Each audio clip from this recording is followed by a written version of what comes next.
This is one of the easiest exercises that you can do to benefit your relationship, to benefit you as a couple and as an individual. And it goes something like this. There is no need to go into the history of it or what is it.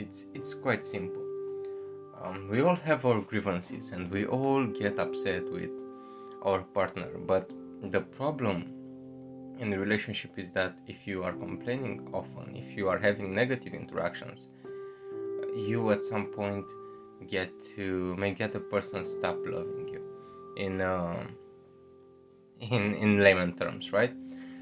You make the other person become resentful. So there is a very simple way in which you can reduce the times when you're doing it. Say something has bothered you and your partner did something that was a transgression. First of all, in order for it to be a transgression, you need to have those boundaries very well set. Your partner needed to do something that you've told them in the past that was wrong, or it's obvious that it's wrong. So one example is cheating. That's obvious that's wrong. And another thing, in the past, maybe you told them, hey, when I'm sleeping, I don't want you to play loud music because that wakes me up and that puts me in a bad mood, right? So you would expect them to take care of that and listen to music while wearing headphones. Okay, so those are a couple of good examples, right, where a transgression happened. The problem is when you're trying to communicate that to your partner, it's very easy to start personal attacks and to go into the past and to go into other adjacent, let's say, tiny details that bothered you. Maybe yesterday you were shopping and your partner didn't rush to help you when you had too many bags. Or maybe, let's say, she didn't open the door for you, even you're carrying the bags, but you couldn't open the door as well, and you would have expected her to open the door for you, right? So it's an example, it's purely fictional, but you can understand why this can happen in a very natural setting, right?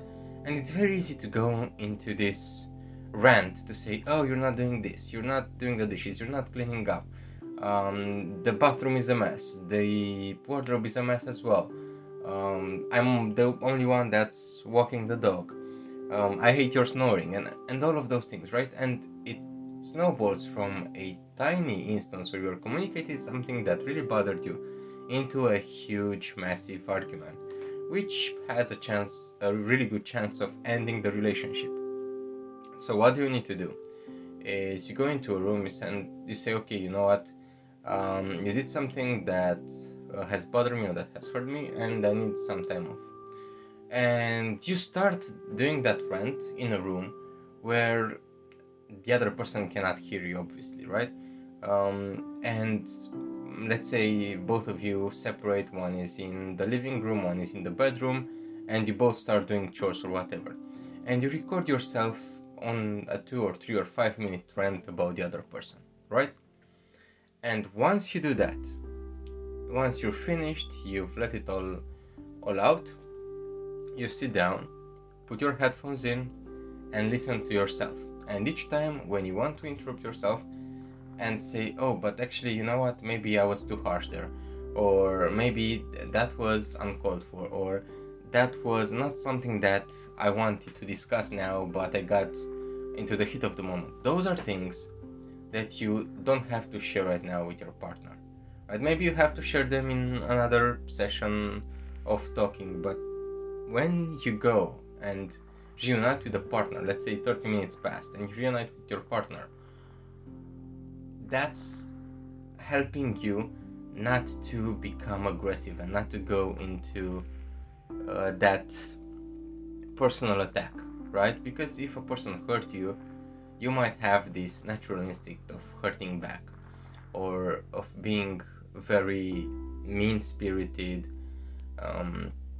or rush, or maybe you try to whip them with the words, right? And see, if you somehow rehearse it before and listen then to yourself, sometimes you realize, hey, this is completely unreasonable, and okay, yeah, they crossed the boundary, they crossed the thing that I said that they shouldn't do, or they did something to wrong me, but I shouldn't have told them about that time 3 years ago when they were cranky and they shouted at me, because that wasn't relevant for today's discussion. And this thing alone can really improve your relationship. I'm not saying it will save you, I'm not saying it's a magic bullet or a magic pill, but again, repeating the method. Say you argued because one of your boundaries were crossed or something was done to wrong you. You go and separate for a bit, a time when you record yourself. So first of all, separation. Second, record yourself. 3, listen back to the recording. And 4, make adjustments to what your discourse will be when you're going to rejoin with the other person.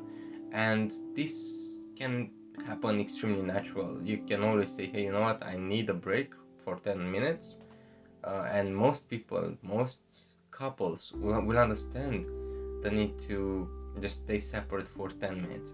That's actually the hardest part in this whole plan, because in the heat of the moment you might start saying things. So this might help you stop saying things that you regret. Let me know if it works for you. Let me know if you get good results with it. I wish you, both of you in the couple, best of luck.